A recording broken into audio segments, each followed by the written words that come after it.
अस्सलाम वालेकुम dear students, आप देख रहे हैं सैयद अली एकेडमी। और आज की इस वीडियो के अंदर हम लोग यूनिसेलुलर ऑर्गेनाइजेशंस यानी कि यूनिसेलुलर ऑर्गेनिजम्स का जिक्र करने वाले हैं। उसके अलावा आप यहाँ पर देखेंगे कॉलोनियल ऑर्गेनाइजेशन और मल्टी सेलुलर ऑर्गेनाइजेशन का भी जिक्र है।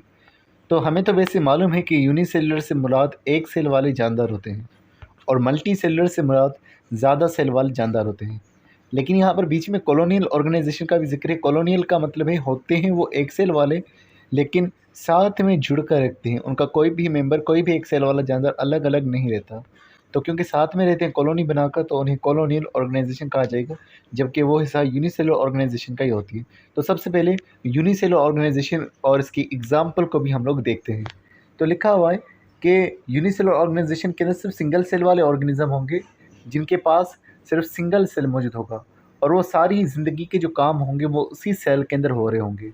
ज़िंदगी के कौन कौन से काम? मिसाल के तौर पर अगर उन्होंने खाने को हासिल करना हो और उसके बाद खाने को डाइजेस्ट करना हो, खाने का हज़म करना उसी सेल में होगा। खाने को ले तो लिया, खाना उनमें डाइजेस्ट भी हो गया, टूट भी गया। अब खाने को मज़ीद तोड़ा जाएगा ताकि उसमें से एनर्जी मिले, यानी कि वो रेस्पायरेशन कर सके। तो रेस्पायरेशन का प्रोसेस भी उनका उसी सेल में होगा। बाकी जो गंद कचरा बचा जिसे वो निकालना चाहते हैं, यानी कि एक्सक्रीट करना चाहते हैं, वो भी उसी सेल में होगा। हमारी बात करें, हमारे पास अलग अलग ऑर्गन्स हैं जहाँ पर अलग अलग काम हो रहे होते हैं। डाइजेशन अलग जगह पर होगा, एक्सक्रीशन अलग जगह पर होगा, रेस्पायरेशन फिर हमारा सेल्यूलर लेवल पे होगा। लेकिन इनके सारे काम सेल्यूलर लेवल पे होते हैं और बिल्कुल ही सिंपल मेथड से होते हैं। यूनिसेल्युलर में भी फिर दो तरह की किस्में आ जाती हैं।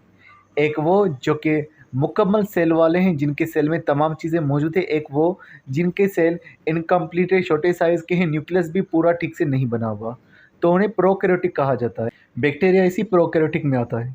बाकी जो तीन हमारे पास दूसरे यहाँ पर बयान हैं, अमेबा, पैरामेशियम और यूग्लिना, ये तीनों यूकैरियोटिक यूनिसेल्युलर होते हैं, यानी इनका पूरा सेल कंप्लीट होता है, तमाम चीज़ें इनमें मौजूद होती है सिंगल सेल के अंदर। अब हम इसको अमेबा की मिसाल से समझते हैं। जैसा कि हमने कहा कि अमेबा सिंगल सेल वाला यानी कि यूनिसेलुलर ऑर्गेनिज्म है।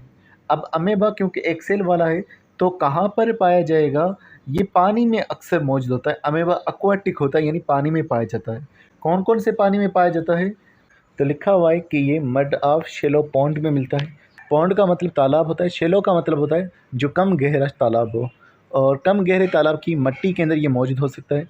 उसके अलावा किसी पूल में मौजूद हो सकता है, या फिर स्टेगनेंट वाटर यानी ठहरे हुए पानी में हो सकता है। उसके अलावा हमारे घरों में जो टंकियाँ वगैरह होती हैं, तो वहाँ पर भी ये मौजूद हो सकता है। तो पानी में बआसानी इसको देखा जा सकता है। इसकी साइज़ की बात करें तो वो 0.25 माइक्रोमीटर होती है।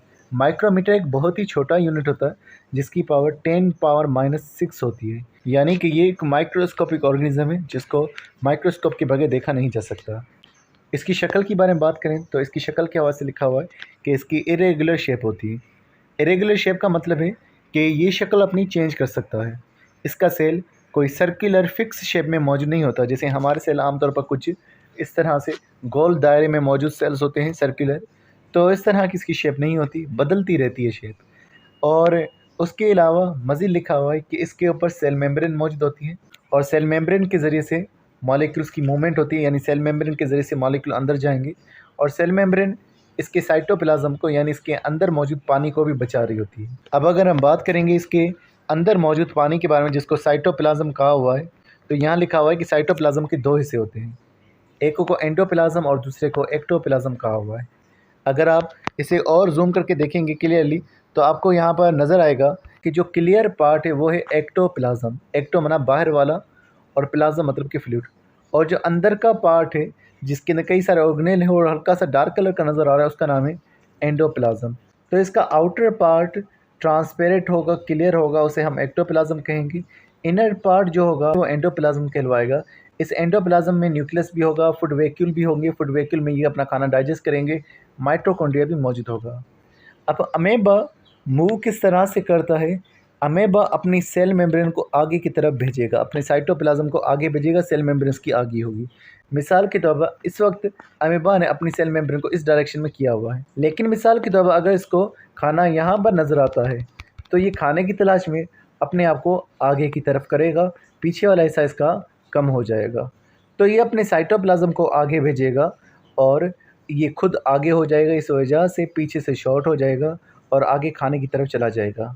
अब यहाँ पर इसका साइटोप्लाज़्म आगे की तरफ गया है, या जैसे अगर आप यहाँ पर देखेंगे तो ये हिस्सा आगे की तरफ गया है। तो जो हिस्सा इसका आगे की तरफ जाएगा उसे हम सूडोपोडिया कहेंगे। सूडो का मतलब होता है फॉल्स, पोडिया का मतलब होता है फीट। सूडोपोडिया ये बनाता है, सूडोपोडिया सेल मेम्ब्रेन के ही हिस्से हैं जो इसके आगे निकले हुए हिस्से हैं। इसको हम कहेंगे extensions of the cell membrane, यानी सेल मेम्ब्रेन के आगे निकले हुए हिस्से, इन्हें सूडोपोडिया कहा जा रहा है। याद रखिएगा, सूडोपोडिया जमा होता है, सूडोपोडियम ये सिंगुलर होता है।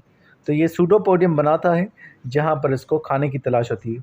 मिसाल के तौर पर अभी खाना इधर मौजूद है तो इसने सूडोपोडिया बनाया हुआ है और फिर ये अपने आप को इनफोल्ड कर देगा, इस तरह से खाना इसके अंदर दाखिल हो जाएगा और ये जो स्ट्रक्चर बनेगा जिसमें खाना मौजूद है इसको बोलेंगे फूड वैक्यूल।